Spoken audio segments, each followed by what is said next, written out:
Hey guys, what's going on? Welcome to episode 21 of Fighting Illini Live. A real scorcher out there for anyone in the Chicagoland area. Jeez, man, it's like 92 today. Yikes, we're not used to that up here. Anyway, tonight's topics. We're going to have Terrence Shannon Jr. And his award he won in the Summer League. Then we're going to be talking about some of the highlights from Big Ten Media Days. It's Media Week this week in Las Vegas. So I'm going to be talking about the first 2 days of that. And then we're going to cap off the night with yet another opponent preview, talking about the Washington Huskies. Of course, tonight's episode is brought to you on the Voice of College Football Network. So here's a word from our CEO, Mark Rogers. You can make a difference here at the Voice of College Football. Use the Amazon link. Financially contribute to the Voice of College Football without spending a penny. Same shopping experience. It's easy. Go to any video on any channel. Go to the description section and grab the link right next to the capital letters that say Amazon. Use that link and Amazon will instantaneously convert to your account, settings, history, everything intact. Just like whatever link you use right now, no difference. Pay no attention to the product that you see right there. Just go search what you want. Don't forget the Amazon link. Thank you for your support. Sincerely, the Voice of College Football. Before we get into it tonight, I do have a shout out to linebacker Grant Bierman. I saw his name this morning on my way to work. On the college football all-name team. That is one of my favorite running gags every single offseason. Joining the likes of General Booty, Memorable Factor, and so forth. Dakotas Crawford basically founded that list. So shout out Grant Bierman. He was one of 2 beer-themed is not the right, beer-named players to be on the college football all-name list. Definitely check it out if you're a fan of college football. Even if you're not a fan of college football, it's just hilarious. These dudes' names are awesome. Memorable Factor will always be my favorite, though. All right, time to get into the actual topics of the night, starting off with Terrence Shannon Jr. earning Summer League first team in the NBA this year. We talked about Summer League players last week. We talked about him. We talked about Jonas. We talked about Will Riley. But yeah, TSJ, man, he had a great Summer League start to finish. He was great even after we talked about him last week. The Summer League is rather short. It's really only a few games, unless you're in the California Classic like Jonas was with the Heat, which, again, if you want a more in-depth take on Terrence Shannon Jr. and those other guys in the Summer League, check out last week's episode or check out the video that was just posted, pulled from last week's episode on the channel. He's on the T-Wolves right now. If you're following this channel, I'm sure you know that. He joined Kings Neat Clifford, Kyle Filipowski from the Jazz, David Jones Garcia from the Spurs, and then Jordan Miller from the Clippers were the other 4 to be named to the Summer League's first team. 22.7 points per game. That was 5th in the entire league. 6 rebounds, 5 assists, 38.5% from 3 as well. Scouts were also very impressed with his off-ball playmaking. So really, really good stuff out of Terrence Shannon Jr. Closed out the Summer League strong. Yeah, I know a lot of people don't care about the Summer League, but it certainly means something. Those stats he put up are great. There's still a ton of talent in the Summer League, even if the superstars and veterans aren't playing in it. And he should, without a doubt, after winning this award, be a very integral part of the Timberwolves rotation this year, especially also with the departure of Nickeil Alexander-Walker. That was a guard. Actually, I think he's a cousin of Shai Gilgeous-Alexander on the Thunder. He got about 25 minutes per game as a guard off the bench for Minnesota last year, but he has signed a deal with the Atlanta Hawks. So opens up a lot of space for a guard in the rotation, and it's really hard to see that guard not being Terrence Shannon Jr. after his great performance in the Summer League. I know we've talked a lot about former Illini here, but I really like to see the Illini succeed in the NBA and succeed in the NFL, because that's how programs are built. Besides winning championships, next best thing you can do is produce great pro level talent. And Illinois basketball especially has really had a surge in pro level talent the last few years. So anything that he does is great for the basketball program, great for the university as a whole. So shout out TSJ on that. Second topic of the night, we're going to jump into Big Ten Media Days. So Media Days began for the Big Ten yesterday morning. They run through tomorrow. It is a 3-day affair in Las Vegas. So head coach Brett Bielema was there, of course, along with 3 players. Every team brings 3 players usually. So the Illini brought Luke Altmaier, J.C. Davis, and Xavier Scott. So the first coach to speak actually at about 11:30 or so yesterday was Brett Bielema, of all the Big Ten coaches. Without a doubt, there's a lot more focus on Illinois at Media Day this year than there was prior. I mean, they won 10 games. Entering his 5th year, this is the biggest expectations. These are the biggest expectations that Brett Bielema and the Illini have faced. No question about that.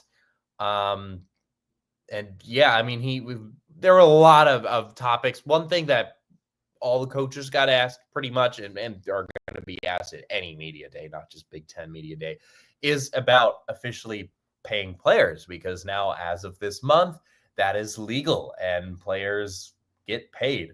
I think he said that they're doing it through PayPal so far. But yeah, he just said that the short quote for him was the world has changed. Like, it's just a whole nother ball game for all these coaches. All these coaches that have even been dealing with NIL the last few years really haven't gotten a second to get used to NIL. And now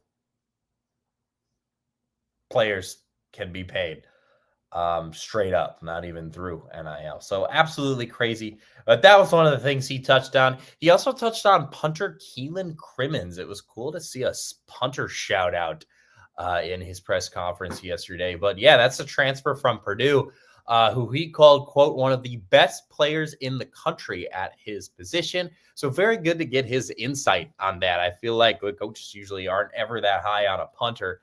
But I mean, yeah, he was at Purdue last year. Purdue punted the football a lot, and he was pretty good at it when he did. So really glad to have Keelan Crimmins aboard, and so is Bielema.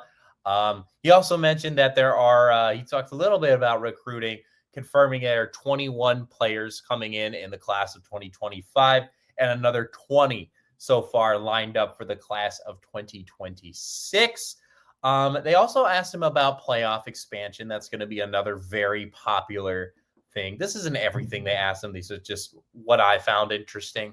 But they asked him about the playoff expansion rumors, especially the Big Ten and SEC have been a big part of those rumors of expanding already, even though they just expanded last year. And so we might only be looking at 2 years of the 12-team college football playoff. Bielema would be okay with that, actually. He said he wants a 16-team playoff. His main reason was because at first, actually, when I saw that quote, I was a little worried, because I have my hopes set on that Illinois can definitely slip into this 12-team playoff here. So hearing our head coach being like, well, I wish it was 16, wasn't super comforting, if you know where I'm coming from there. But that's not really the reason why. What he said is that it would, the more playoff spots there are, this is not an exact quote, obviously. The more playoff spots there are, the more room there is for teams to be playing meaningful games in November, right? The more teams you're going to have competitive at the end of the season in November when it comes down to it. So, I mean, that's a fair reason, honestly. Creating more exciting November games that have playoff implications.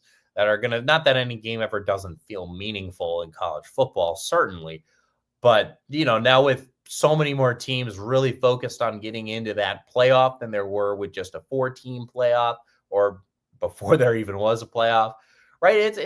It definitely would change the attitude of a lot of teams going into November, because there's 4 more spots are available. Think about how many more teams are going to then be considered for a playoff spot when there's a month left in the season, They also asked him about what his favorite parts of last year were. Definitely very positive reactions overall from the media. I mean, obviously they won 10 games last year.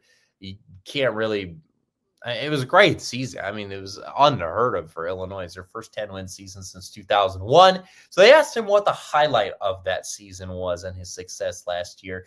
And he said his favorites were beating South Carolina. And he mentioned that a lot of people thought South Carolina should have been in the college football playoff. So he talked about just how great it was to beat them, and really has brought Illinois up to this level now where we are talking about them maybe grabbing a playoff spot this year. And then also that win against Michigan, that win at home. He was very happy about that as well. That was the highlight of the regular season for Coach Bielema.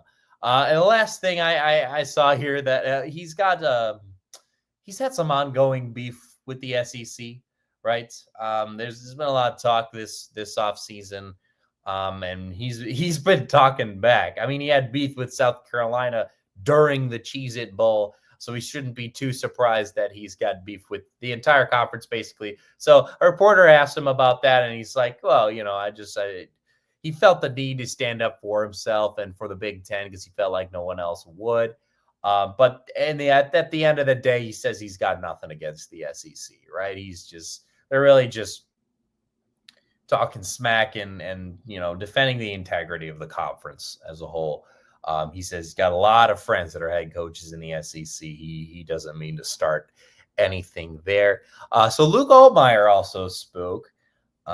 He talked about the main thing he was asked, honestly, which was really interesting to me, was that they asked him about the transfer rumors, right?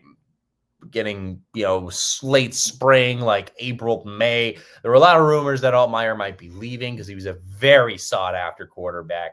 But he never actually entered the transfer portal, despite a lot of people tying him to Tennessee specifically. So he was asked about those rumors and, kind of why he never decided to, test his market and stick it out with the Illini. So there's certainly some bigger more high profile. God, I can't talk today, man. It's been a long day. A lot more high profile programs that were after him. And this is his quote that he said in response to that question. There were a lot of different avenues I could have gone, but I just wanted to do the right thing. I know being where I am, that was the right decision for me. I love what I do. I love where I do it, end quote. And that is really reaffirming. I mean, you can assume that the Illinois roster as a whole feels this way, right? With all these guys that have returned. But it's really good to hear it from your leader and captain, Altmaier, who easily could have gone somewhere else. Definitely could have jumped ship like Josh McCray did. And yet there he is, and here he is on media day just saying that he loves this team. And it just felt like it was the right thing to do for him to come back for another year. And wow, we are grateful, because when he was officially confirmed to be coming back, Illinois went from here to here, And then also Xavier Scott, he also was rumored to be leaving. And he's another guy who turned down probably a better offer to stay at Illinois for one extra year. But for him, it was never the transfer portal. It was the thought of going to the NFL, actually. He asked him why, he chose to turn down the NFL draft and stay at Illinois for one more year. First, he brought up that, quote, this is a new world with NIL that kind of made it a little bit easier. And that quote, he kept it real. Honestly, the money makes it a lot easier to stay in college than it did before. And it's even going to get easier for you now, Xavier, because now you can get paid without NIL even. You'll be paid, I don't know, they get like a base salary or what. I don't know the full details actually, but you'll be able to be paid outside of your sponsorships. But then after that, right, that wasn't the only reason he stayed, right? After that, he said, Illinois is family. Why not come back and polish up my game for another year? And he also said that he never considered transferring. That was never even a thing that he thought of.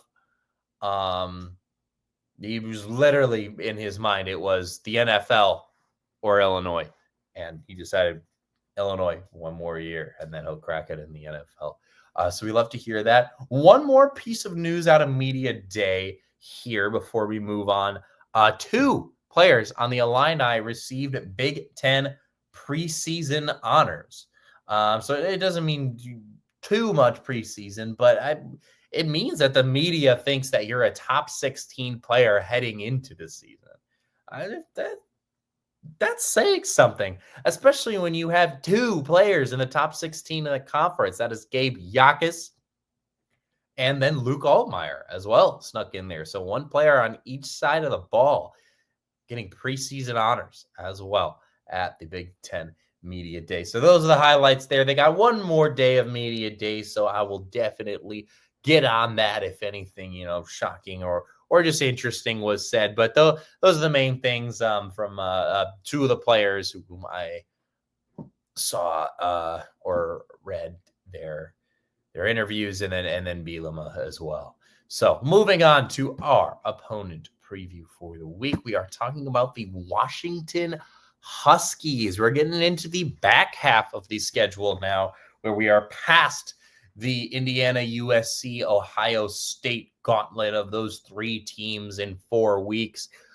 We are now post-bye week as well. They will get the week off after Ohio State and then travel to Seattle to take on the Huskies on October 25th. Possible trap game here. And the main reason, Washington's always a solid program, but also, we'll get into it later, but they play really well at home, and it is coming off the Ohio State game. But I think with the bye, right, I'm not as worried about thinking about Ohio State the week before, because it would have been 2 weeks, or the travel, right, because they have plenty of time to, kind of relax before making this trip. Washington actually would have worse travel than the Illini. They are playing at Michigan the week before, so they will be traveling back while Illinois is relaxing on their bye week. So Illinois might very well be in Washington before Washington gets back from their Michigan trip. I don't know exactly how they're going to break up the traveling, but that's certainly possible. Definitely, I wouldn't say giving the Illini the advantage, right? Because Washington's pretty much going back and forth and back and forth and back and forth from West Coast to Midwest pretty much all year this year. And so there's not really they're going to be used to it by then, right? October 25th, we're definitely in the back half of the season now. So they'll be used to that, whereas Illinois really won't. This is their only trip out to the West Coast of the whole year. It probably definitely evens it out a bit, though, with Illinois having a bye week. Like, that is the perfect time for them to have the bye week. And Washington having to travel back, evens the playing field a little bit in terms of the travel, which is, and that's always a big concern for me when we're playing these West Coast Big Ten teams. I don't know about you guys. So all-time versus Washington, they've only met 11 times in their history. This will be their first meeting as conference rivals. They're 4-7 all-time against Washington. Our Illini are 2-4 at Washington. Their last meeting was on September 13th, 2014. So it'll be over 11 years since they played last. And that was at Washington. Illinois got rocked 44-19. We don't love that. Their first meeting was on October 21st in 1950, though. That was a W against the Huskies in Champaign, 20-13. Another notable matchup, they had the 1964 Rose Bowl, or I guess that was the 1963 season, but it was New Year's Day 1964. Illinois took them down in the Rose Bowl 17-7. Those days are not far off, guys. Could be this year. Who knows? We could get back to that level. So in recent years, Washington, very, very interesting last 5 years from Washington. Last season, weren't quite at the same level that they were at in 22 and 23, right? They were 6-7 and 4-5 in the Big Ten Conference, their first year in the conference, losing record. But they were a very shocking 6-0 at home still. All 6 of their wins came at home. Their 7 losses, because yes, that means that they were 0-5 on the road then, and 0-2 in neutral site games. So their wins were against, which, and again, these are all at home, so I'm not going to, and then all the losses are going to be away. They won against Weber State, Eastern Michigan, Northwestern, Michigan, USC, and UCLA. And then they lost to Washington State. That was a neutral site game. Technically, it was at Lumen Field, home of the Seattle Seahawks. Rutgers, Iowa, who they lost at Iowa 40-16. And Indiana, they lost 31-17. Probably one of the closest games Indiana played all year, though, if I'm being honest there. And then at Penn State and at Oregon, which are not surprising. They did make the Sun Bowl at 6-6, the Tony the Tiger Sun Bowl. That is freaking awesome. But they lost to Louisville 35-34. Unfortunate for them.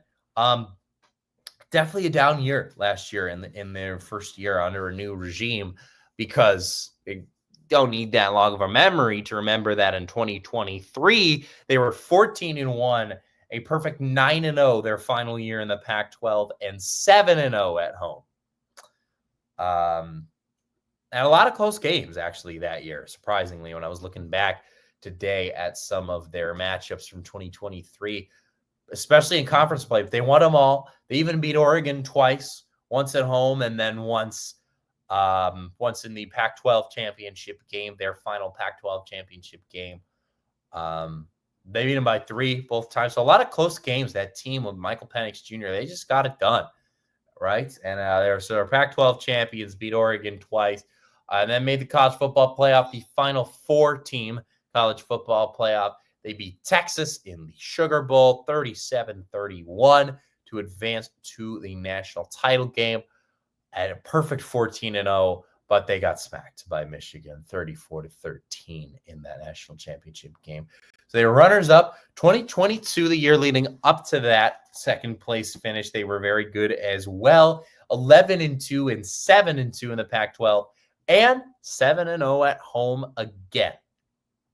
So yes, you have heard me correctly. That is 7-0 in 22 at home, 7-0 at home in 23, and 6-0 at home in 24. They have not lost a game at home since 2021. Just heavily concerning for our Illini. That 2022 season, they lost to UCLA and Arizona State. Those were their only losses. And then they made the Valero Alamo Bowl, and they beat Texas. Dang, they ended Texas' season twice in a row. I mean, that season would have ended anyway. But, Texas' season ended with a loss to Washington in a bowl game twice in a row. Dang, they won that one 27-20.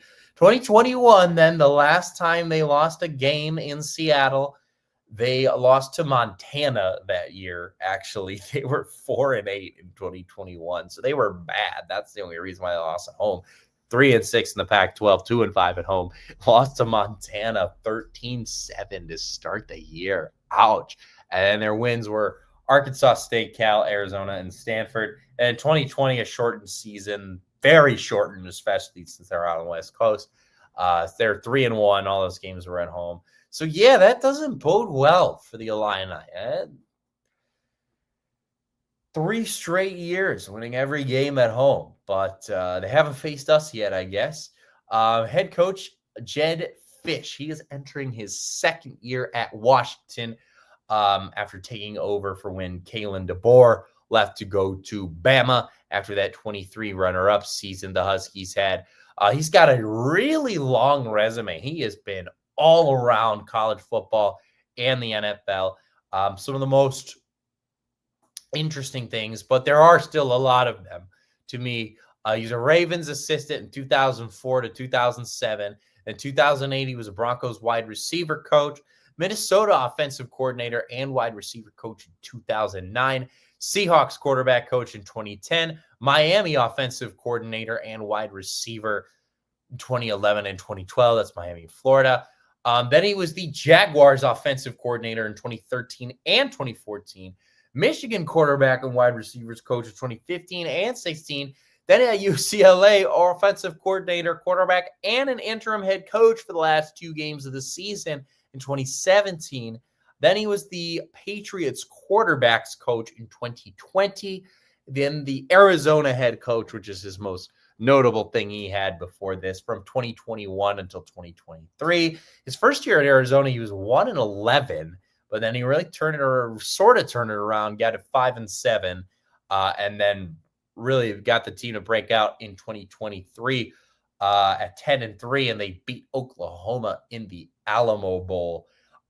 His overall head coaching record, then taking in his first year at Washington, is 23-9 and 29. He's 23-9. 23-29 overall, and 1-2 in bowls. So he does have a losing record overall as a coach. Took him some time to turn around the program at Arizona, but he got it done. But then, yeah, definitely a disappointing season for Washington last year at 6-7, coming off a runner-up finish. I know they lost Penix and Romo Dunze and all those guys, but still, man, he's very offensive and skill position focused. If you didn't get that from all those quarterbacks coach, offensive coordinator, and wide receiver job that he's had, he loves the skill players. Washington's got some good skill players. Their top players, first actually on defense, though, is Tacario Davis, a cornerback. He's transferring from Arizona. Had a big year at Arizona last year. He's a senior. He is really good. He was second team All Pac-12 in 2023 when he was playing under Fish at Arizona. He's a preseason number 1 corner on some preseason lists. 44 tackles, 2 tackles for a loss, an interception, and 6 passes defended or deflected, I guess is more accurate, in 2024 at Arizona. You also got to look out for their quarterback. This is one of the better quarterbacks that Illinois is going to face in the 2025 season. That is Damon Williams Jr. He is a sophomore, great dual threat.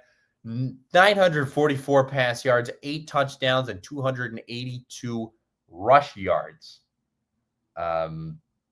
Just crazy. 2 touchdowns as well, rushing touchdowns. So really good dual threat. He's definitely one to watch out for at quarterback. He is going to be dangerous even for this experienced defense. Then you got Denzel Boston, their top wide receiver, also a very big threat as well. He really was just kind of a role player at the start of 2024, but really flourished into what is now going to be the go-to option for Washington's offense in 2025. 63 receptions, 834 yards, 9 touchdowns. He had 2 games as well last season where he recorded over 120 yards and 2 touchdowns. Alex McLaughlin, he is a safety. They got him out of the transfer portal. He is very dangerous. Geez, I got to run through these. Wait a minute.